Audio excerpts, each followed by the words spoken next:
भर्ग विभूति सविता सौरी सुंदर स्त्री विश्व द्रुक पालन धृति परम पुरुष नमस्ते। परमाराध्य श्री श्री बड़मा परम पूज्य पाद श्री श्री बड़दा प्रहन आचार्य देव श्री श्री दादा श्री चरणे मोर भक्तिपूत विनम्र कोटि कोटि प्रणाम निवेदन कर आज ए पवित्र सांध्य सत्संग मधुचक्र उपस्थित मोर सम्मानस्पद सहप्रति ऋतिकद्वय उपस्थित प्रवीण कर्मीवृंद गुरुभ्राता वृंद स्नेहमयी मातृमंडली साधु सज्जन आदर कुनि कुनि पिला माने समस्त को मोर प्रीतिपूर्ण जय। आज ही सत्संग निवेदन करिसंती इष्ट प्राण गुरुभ्राता अजय कुमार नायक भाई। उद्देश्य होची तांकर ज्येष्ठ पुत्र अभिषेक जन्मदिन गत काली थिला से उद्देश्य रे ये सत्संग निवेदन करा जायछि। आ ये मध्य हमर भीमटांगी हाउसिंग बोर्ड रो साप्ताहिक सत्संग तेबे से जाहु से अभिषेक रो इष्ट प्रतिष्ठापन्न अयुत आयु कामना करिबा सहित मोर ज्येष्ठ भातृप्रतिम अजय भाईकर सपरिवार सपारिपार्श्वे एवं आपण मानकर समस्तंकर सार्विक मंगल कामना करे से जीवर जीवनाग्नि स्वरूप परम दयाल श्री श्री ठाकुर श्रीपाद पद्म। आज तो जन्मदिन उद्देश्य रे जदि सत्संग निवेदन करा जायछि जन्मदिन जायछि तेबे यह एक शिक्षा अनुष्ठान। ये अनुष्ठान जतबळे आरंभ होइतिला एक महती उद्देश्य को नहीं आ ये आरंभ समय मध्य मु थिली आम माने मिसिकी आरंभ करितिलु। एठारु बहु योग्य मनीष तैयारी हेइचंती मनीष कारखाना रु तबे जो उद्देश्य रे आज प्रसंग रखा जायछि श्री श्री ठाकुरंकर भावादर्श रे दीक्षा और शिक्षा ये तो विराट प्रसंग गोटे गोटे कथा होची गोटे गोटे प्रसंग तथापि जेते दूर संभव केतोटी कथा निश्चित भाव में रखिबी। श्री श्री ठाकुर गोटे बाणी रे कहउचंती कृषि शिल्प शिक्षा और वैधि समीचीन विवाह এই চারটি प्रधान स्तंभ जीवनेर सुष्ठु निर्वाह। ए संसार चारोटी स्तंभ उपरे विद्यमान। से चारोटी स्तंभ हेउचंती कृषि शिल्प शिक्षा आ वैधि समीचीन विवाह। एठारे केवल शिक्षार कथा कहबी। शिक्षा द्वारा मनुष्य भितरे चैतन्यर जागरण घटे। मनुष्य न जानिथिबा कथा को जानिबा पई समर्थ हुए। केउटा भल केउटा मंद एवं काहे तार धारणा मनुष्य सम्मुखरे स्फुटंत भावरे परिप्रकाशित होइथाय। शिक्षा मनुष्य को अंधकार से आलोक दिग को नहीं जाए मनुष्यर जीवन आलोकमय करि तोले। शिक्षा मनुष्यर जीवन को से सत्यम एवं सुंदरम सहित एकान्वित करिथाय समन्वित करिथाय। जोथि पाई श्री श्री ठाकुर कहउचंती अति सहज भाव आदर्श को धरी मनुष्य तार सहजात गुण को मूर्त करी तोलिबा ही होउची शिक्षा। शिक्षार दुईटी मुख्य दिग रही गोटे होउची लिटरेशन आ गोटे होउची एजुकेशन। आमे माने कहबाकू गले प्रायतः लिटरेट जो माने पढ़ाशुना जानती जो माने डिग्री डिप्लोमार अधिकारी सेमानकु लिटरेट कहा जाई पारिबो ठाकुरकर दर्शन माफिक। किंतु सेमानकु सबु क्षेत्र रे एजुकेटेड बोली कहा जाई पारिबो नाही। एजुकेटेड माने जहार ऑल राउंड डेवलपमेंट जे सर्वांग सुंदर भाव रे तैयारी होईछि ताहा फिजिकली मेंटली और स्पिरिचुअली से व्यक्ति ही प्रकृत शिक्षित। किंतु आज समाज रे देखा जाए आमे माने प्रायतः इंटेलेक्चुअल फुल कई जने कहउचंती जे आमे माने होचु इंटेलेक्चुअल फुल अनेक ज्ञान गारिमार अधिकारी तथापि आमे मानक भितरे से दुर्बलता से बोकामी गुण मध्य अनेक भाव में देखा देउछि। मोर मने पड़ुछि जड़े वैष्णव भक्ति भक्त कविंकर कथा जड़ विद्याचत मायार वैभव तुम्हार भजने बाधा माया जनमिया मोह जनमिया अनित्य संसारे जीव के कोराए गाधा मनीष गुड़े ज्ञान आहरण करी आज गध भाया हो भाषा गध कौन करे ना बहु भार को से बहन करी चले बिड़ाए घास खाइबा पाई ताकू मालिकर कोरड माड़ सह करने को होता से तीन बस्ता पुहे सत किंतु तार स्वाद जाने ना आज आम मान अवस्था ठीक से जो श्री श्री ठाकुर मनुष्यर ऑलराउंड डेवलपमेंट कथा कही श्री श्री ठाकुर भाषा systematic organization of habits and instincts with the purpose of fulfilling the becoming of a life by a graduated active manipulation of behavior may be called education.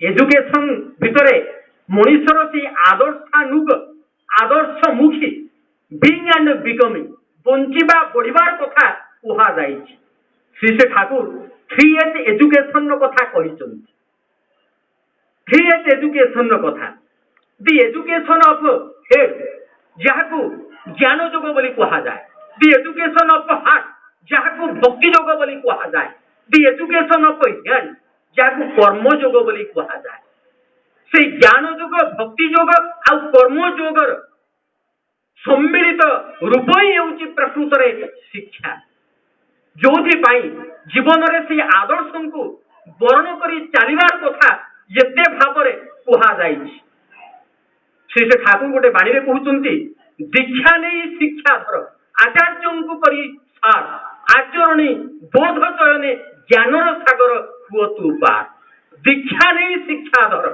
आगे ही दीक्षा तापर शिक्षा आमर आर्यन कल्चर रे जे चतुराश्रम कथा थिला ब्रह्मचर्य गृहस्थ बानप्रस्थ सन्यास ब्रह्मचर्य माने आमे माने अलग प्रकार अर्थ परिथाउ यह एक स्वतंत्र टॉपिक सियाड़ को जीवी ना अति संक्षिप्त कहले श्री श्री ठाकुर कहते ब्रह्मचर्य माने बुद्धिर चर्चा पुणी गोटे जगह चमत्कार अर्थ कर ब्रह्मचर्य माने बृहतर चर्चा माने गुरु जे सर्वश्रेष्ठ जे फुलफिल दि बेस्ट तांकु जीवन रे धरी चलवा ताही होची बृहतर चर्चा आ तारी द्वारा ही मनुष्य ब्रह्मचर्य को पालन करने समर्थ होता है गृहस्थ संसार जीवन गुरु निर्देश को मानि निर्देशानु माफिक मनुष्य संसार में प्रवेश करुला बानप्रस्थ माने विस्तारित जीवन केवल मोर परिवार मोर संसार कथा चिंता करी ना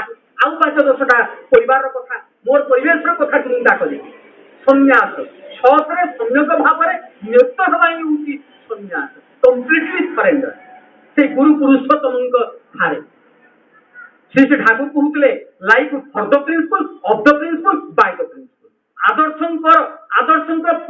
आदर्शंकर द्वारा नियंत्रित जे जीवन ताही होची संन्यास जीवन तेणु शिक्षित हवा को हेले से आचार्य को जीवन रे वर्ण करबा को हेई थाए तेणु शिक्षार सार कथा ही होची अटैचमेंट टू आइडियल्स आदर्शंक सहित जोगयुक्तता स्थापन करबा शिक्षार मूल भित्ति ही होची एइटा आमे माने पुराण रे जानिचे बालक ध्रुवंकर कथा जे बण जंगल पहाड़ पर्वतर पाददेशरे घुरी बुलुचंती से भगवान श्रीहरि उद्देश्य कांदी कांदी घुरी बुलुचंती मोर से पद्म लोचन श्रीहरि कहांती तो भगवान मध्य तांकर डाकरे व्याकुल हे उठिचंती किंतु से ताकू देखा दे पारु नाही कारण हेउची जे बालक ध्रुव दीक्षा नै नाहंती जीवन रे गुरु वर्ण करि नाहंती जीवन रे आदर्श वर्ण करिना जो स्वयं भगवान श्रीहरि उपयुक्त योग्य गुरु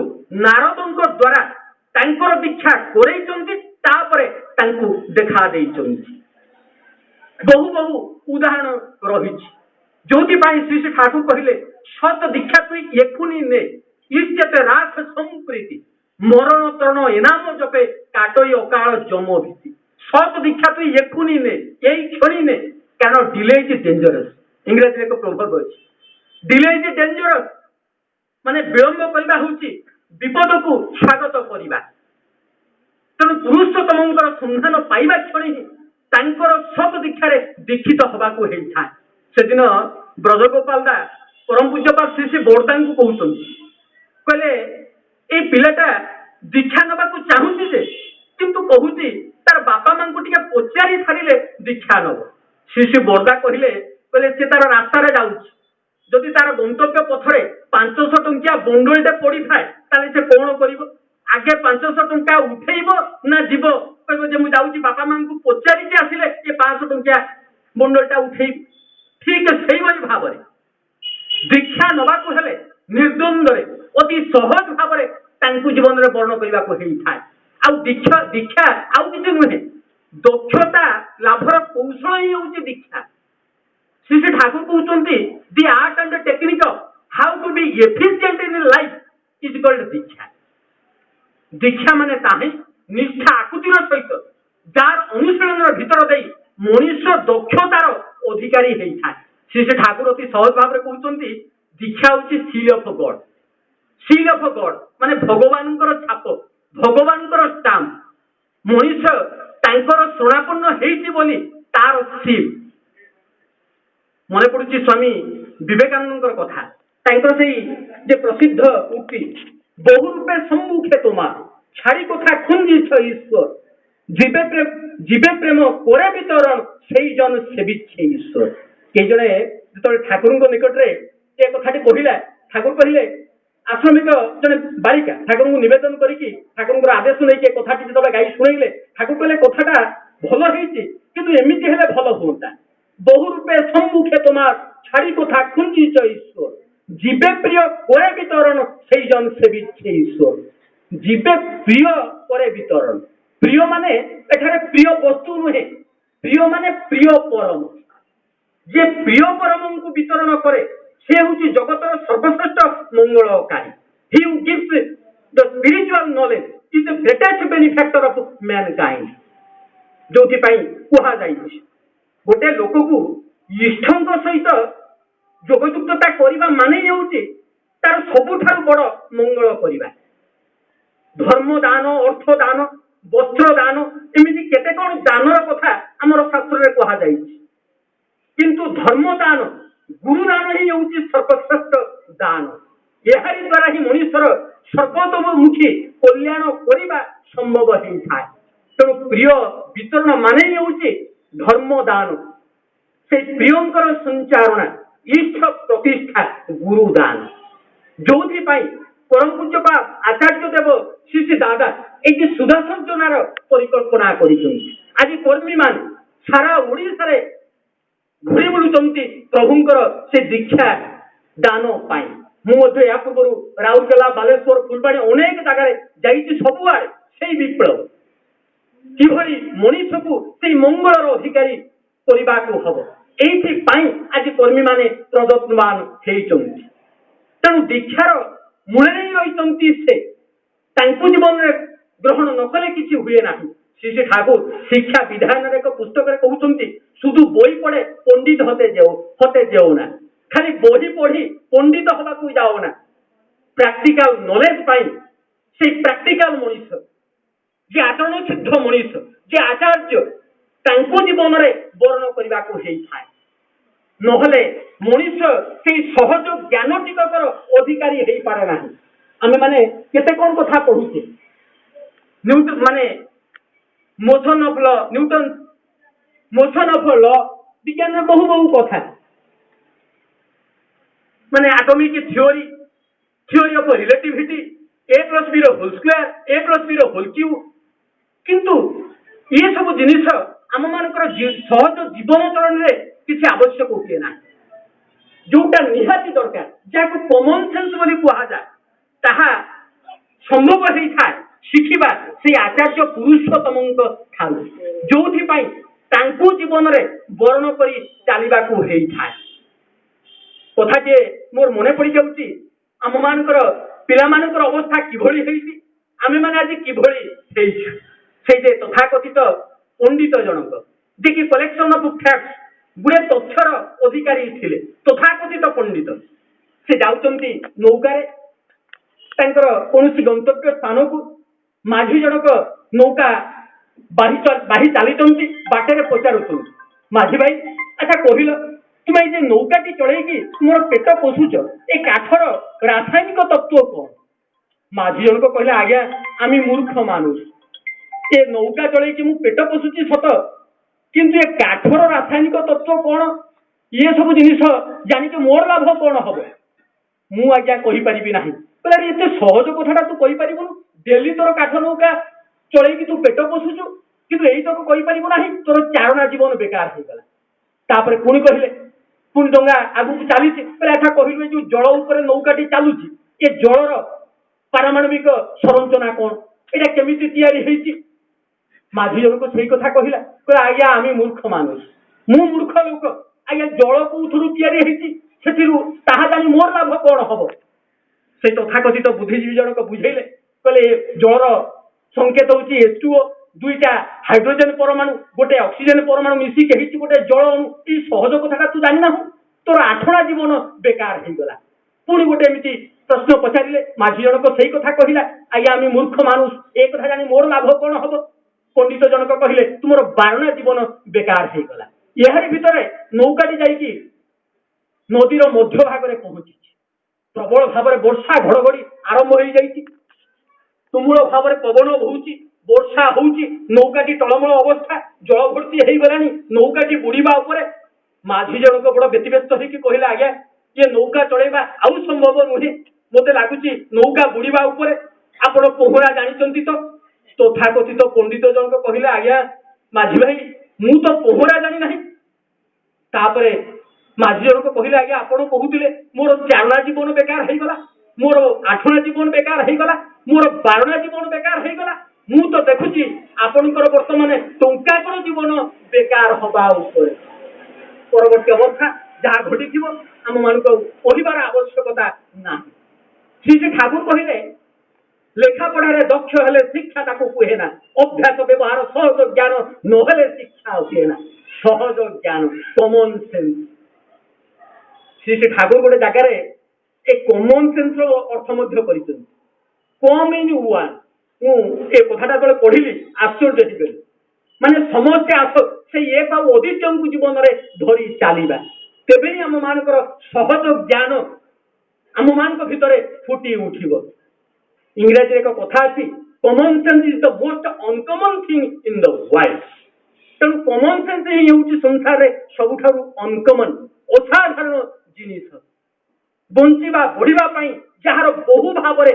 आवश्यकता अच्छी शास्त्र कहूँ विद्या ददाति विनयम आमे माने यार अर्थ करि थाउ विनय माने हूँ नम्रता आमर संस्कृत श्लोक मध्य अच्छी विद्या ददाति विनयम विनयात जाति पात्रताम पात्रताम पात्रत्वात् धनमाप्नोति धनात् धर्म ततः सुखम विद्या द्वारा मनीष विनय भावर विनम्र भावर अधिकारी उठे यह द्वारा तार योग्यता वृद्धि उठे जहा द्वारा से धर्मर पथरे चली पारे और अर्थ रोजगार करि पारे जहा द्वारा धर्म को आचरण करि पारे आउ से सुखर अधिकारी होता है किंतु श्री श्री ठाकुर कहले यार अर्थ यह हो पार ना विद्या ददाति विनय माने विनय माने नम्रता एठारे नुहे जहा मनीष को विशेष भाव नहीं जाए ताही होची विनय जड़े एजुकेटेड पर्सन व्यक्तित्व एभली हवा दरकार जार ज्ञान एभली हवा दरकार जार व्यक्तित्व को देखी सीओ व्यक्तित्व को देखी तार परिवेश ता प्रकृति आकृष्ट हो उठिब ताही होची प्रकृत विनयर महात्म्य सा विद्या जा विमुक्त है आमर ए सरस्वती शिशु मंदिर जो पिला माने पढ़ुचंती तांकर देखिबे मोर धर्मपत्नी शिक्षकता करती सरोजिनी गुरुमा अच्छी अनेक आम कर्मी भाई मैंने काम करती लोगोरे लिखा जाए सा विद्या जा विमुक्त है ताही हूँ विद्या जहाँ मनीष को विमुक्त करे विशेष भाव में मुक्त करे कौन मुक्त करे आम मैंने कहू मुक्ति माने जीवन को खत्म करदेवा ताहा नुहे मुक्तिर संपर्क मृत्यु सहित नुहे मुक्तिर संपर्क जीवन सहित जहाँ मनीष को से वृत्ति प्रकृतिर ग्रंथर रक्षा करे ताही हूँ प्रकृत मुक्ति সেই বিদ্যা আহরণ করিবা দ্বারা মଣିষ বৃত্তি প্রবৃত্তির দ্বারা প্রলোভিত হুয়ে না, আকৃষ্ট হুয়ে না। আমি মানে শিক্ষার অন্ডরস্টাଣ୍ଡର কথা কইথাও। মোর মনে পড়ি যাଉଛି ଆମେରିକୀୟ ଭକ୍ତ ରେଆର୍ଚର ହାଉଜରମ୍ୟାନଙ୍କ କଥା। ସେ ଥରେ ଠାକୁରଙ୍କୁ କହିଲେ ଠାକୁର ମୁଁ ଆପଣଙ୍କର ଦୀକ୍ଷା ନେଇଛି ସତ, ଆପଣଙ୍କର ଅନେକ ଦିନ ହବ ସଙ୍ଗ କଲିଣି ସତ, କିନ୍ତୁ ଆପଣଙ୍କୁ ମୁଁ ଏ ପର୍ଯ୍ୟନ୍ତ ମଧ୍ୟ ବୁଝିପାରିଲି ନାହିଁ। ସେ ଠାକୁର ଉତ୍ତରରେ କହୁଛନ୍ତି ଡୋଣ୍ଟ ଟ୍ରାଏ ଟୁ ଅଣ୍ଡରଷ୍ଟାଣ୍ଡ ମି, ୟୁ ଷ୍ଟାଣ୍ଡ ଅଣ୍ଡର ମି। ବଡ଼ ଚମତ୍କାର କଥା ଯେ ମୋତେ ତୁମେ ବୁଝିବାକୁ ଚେଷ୍ଟା କର ନାହିଁ, ଷ୍ଟାଣ୍ଡ ଅଣ୍ଡର ମି, ମୋର ନିଚେ ଛିଡ଼ା ହୁଅ, ଅର୍ଥାତ୍ ମୋତେ ଜୀବନରେ ବହନ କରି ଚାଲ, ତାହେଲେ ମୁଁ ତୁମେ ମୋତେ ବୁଝିପାରିବ। ତେଣୁ ଶିକ୍ଷାର ଯେ ମୂଳ କଥା ଇଏ ହେଉଛି ଅଣ୍ଡରଷ୍ଟାଣ୍ଡ। ଆମେମାନେ ବୁଝିବାର କଥା କହିଥାଉ। ଶାସ୍ତ୍ର ମଧ୍ୟ କହିଛି ଶ୍ରଦ୍ଧାବାନ ଲଭତେ ଜ୍ଞାନମ୍। ତେଣୁ ସେ ଇଷ୍ଟ ଆଦର୍ଶ ଆଚାର୍ଯ୍ୟଙ୍କ ପ୍ରତି ମଣିଷ ଶ୍ରଦ୍ଧାଶୀଳ ହେଲେ ହିଁ ସେ ପ୍ରକୃତ ଜ୍ଞାନର ଅଧିକାରୀ ହୁଏ, ସେ ପ୍ରକୃତ ପ୍ରଜ୍ଞାର ଅଧିକାରୀ ହୁଏ। ଆଉ ପ୍ରଜ୍ଞା ମାନେ ହେଉଛି ପ୍ରକୃଷ୍ଟ କରଣର ଭିତର ଦେଇ ମଣିଷ ଯେ ଜ୍ଞାନର ଅଧିକାରୀ ହେଇଥାଏ, ଆଉ ତାହା ସମ୍ଭବ ହେଇଥାଏ ସେ ଯୁଗ ପୁରୁଷୋତ୍ତମଙ୍କୁ ଜୀବନ କାଣ୍ଡାରୀ ଭାବରେ ଧରି ଚାଲିବା ଦ୍ୱାରା। ଆଉ ସେଇଥିପାଇଁ ହିଁ ସେ ଯୁଗେ ଯୁଗେ ଆସିଥାନ୍ତି ପ୍ରତିଟି ମଣିଷକୁ ସେଇ ଜୀବନ ବର୍ଦ୍ଧନର ପଥରେ, ସେଇ ଲାଇଫ ଗ୍ରୋଥର ପଥରେ ନେଇଯିବା ପାଇଁ। ଶ୍ରୀ ଠାକୁର ପବିତ୍ର ପୁଣ୍ୟ ପଥରେ কହୁଛନ୍ତି তুই কি চাস, ধর্ম অর্থ কাম মোক্ষ সব আমি দেব। অর্থ চাস, নিষ্কাম ভাবে কাজ কর, ঝাঙ্কা ঝাঙ্কা অর্থ তোর পায়ে গড়িয়ে পড়ব। ধর্ম মোক্ষ তাপিতে প্রাণ কোলে তুলে নে, আমি সব দেব। কাম চাস, নিষ্কাম নিষ্কাম আমি সব দেব। সেই শ্রীমদ ভগবত গীতারে ভগবান শ্রীকৃষ্ণ ମଧ୍ୟ সেই কথা ହିଁ କହିଛନ୍ତି। ক্ষিপ্রং ভবতি ধর্মাত্মা শস্য শান্তি নিগচ্ছতি কুন্তেয় প্রতিজানিহি ন মে ভক্ত প্রণশ্যতি। অতি দুরাচারী পাপী ମଧ୍ୟ যদি ମୋତେ ଅନନ୍ୟ ଚିତ୍ତରେ ଭଜନ କରେ, ହେ ଅର୍ଜୁନ ମୁଁ ତାକୁ ମଧ୍ୟ ସେଇ ବିନାଶ ପଥରୁ ରକ୍ଷା କରିଥାଏ। ଏଭଳି ପ୍ରତିଶ୍ରୁତିର କଥା କେବଳ ଯୁଗ ପୁରୁଷୋତ୍ତମ ହିଁ କହିପାରନ୍ତି। ଏଇଭଳି କଥା ତାଙ୍କ ବ୍ୟତିରେକ ଆଉ କେହି ମଧ୍ୟ କହିପାରନ୍ତି ନାହିଁ। ତେଣୁ ତ ପ୍ରଥମେ ତାଙ୍କର ସତ ଦୀକ୍ଷାରେ ଦୀକ୍ଷିତ ହେବାକୁ ହେଇଥାଏ, ପରେ ହିଁ ମଣିଷ ସ୍ୱତଃ ଶିକ୍ଷିତ ହେଇ ଉଠିଥାଏ। ଏ ତ ବିରାଟ ପ୍ରସଙ୍ଗ, ପ୍ରକୃତରେ କହି ଶେଷ କରାଯାଇ ପାରିବ ନାହିଁ, ସମୟ ସୀମିତ। ଯାହା ବି ହଉ, ଏ ଯେ ଅଜୟ ଭାଇଙ୍କର ଏକାନ୍ତ ଇଚ୍ଛା କ୍ରମେ ଆଜି ଏ ସତ୍ସଙ୍ଗକୁ ଆସିବା ସମ୍ଭବ ହେଲା। ସେ ଅଭୟ ପ୍ରତିଶ୍ରୁତିର କଥା ଟିକକ କହିକି ମୋର ପ୍ରସଙ୍ଗ ରଖିଦେବି। ସେଦିନ ଶ୍ରୀ ଠାକୁର ପଞ୍ଚଜନ୍ୟ ଶଙ୍ଖ ନିନାଦରେ ଚତୁର୍ଦିଗକୁ ପ୍ରକମ୍ପିତ କରି କହୁଛନ୍ତି, ହେ ପଥ ଭ୍ରାନ୍ତ ମାନବ, ମୁଁ ଯେବେ ଯୀଶୁ ଥିଲି ତୁମେ ଥିଲ ବେଥେଲହେମର ସୁସୁପ୍ତ ପୁରବାସୀ। ମୁଁ ଯେବେ ବୁଦ୍ଧ ଥିଲି ତୁମେ ଥିଲ ପାଟଳୀପୁତ୍ରର ସରଳ ପ୍ରାଣ ଜନତା। ମୁଁ ଯେବେ ଥିଲି ରାମ ରାଜୀବ ଲୋଚନ ତୁମେ ଥିଲ ଅଯୋଧ୍ୟାର ଆଦରର ପ୍ରଜାକୁଳ। ମୁଁ ଯେବେ ଥିଲି ଗୋପୀବଲ୍ଲଭ କୃଷ୍ଣ ତୁମେ ଥିଲ ଗୋପପୁରବାସୀ ବିଦଗ୍ଧ ନର ନାରୀ। ପୁଣି ମୁଁ ଯେତେବେଳେ ନଦିଆର ପଥ ପ୍ରାନ୍ତରେ ଘୁରି ବୁଲୁଥିଲି ତୁମେ ଥିଲ ମୋର ଆଦରର ମଣି। ଆଜି ମୁଁ ଆସିଛି, ଆସ ପୁଣି ଥରେ ମୋର ଏଇ ମହାମନ୍ତ୍ରରେ ଦୀକ୍ଷିତ ହୁଅ। ମୁଁ ତୁମକୁ ଦେବି ଜୀବନ, ଜୀବନରୁ ମହାଜୀବନ, ମହାଜୀବନରୁ ଦିବ୍ୟ ଜୀବନ। ସତ୍ନାମ ଓ ସଦ୍ଗୁରୁ ଏଇ ଦୁଇ ମହାଶରଣରେ ତୁମେ ହୋ ପଧାରି। ମୁଁ ହେବି ନାଉରୀ, ପାରି କରି ନେବି ଜୀବନ ଜୁଆର। ମୋତେ ଦିଅ ହୃଦୟ ସିଂହାସନ, ମୁଁ ଦେବି ସ୍ୱର୍ଗ ରାଜ୍ୟର ସିଂହାସନ। ମୋତେ ଦିଅ ଭାରାକ୍ରାନ୍ତ ହୃଦୟ, ମୁଁ ଦେବି ଉନ୍ମତ ବିଦଗ୍ଧ ପ୍ରେମ। ତୁମର ସବୁ କଳୁଷ କାଳିମା ଧୋଇ ହୋଇଯିବ। ତୁମେ ବସ୍ତି ବୃଦ୍ଧି ଯାଜନ ଜୈତ୍ର ପରମାନନ୍ଦ ପ୍ରେମ ପୁଷ୍ଠ ଚିର ଚେତନ ଅଜର ଅମର ଉଦିତ ଶକ୍ତିର ଉପାସକ। ବନ୍ଦେ ପୁରୁଷୋତ୍ତମ।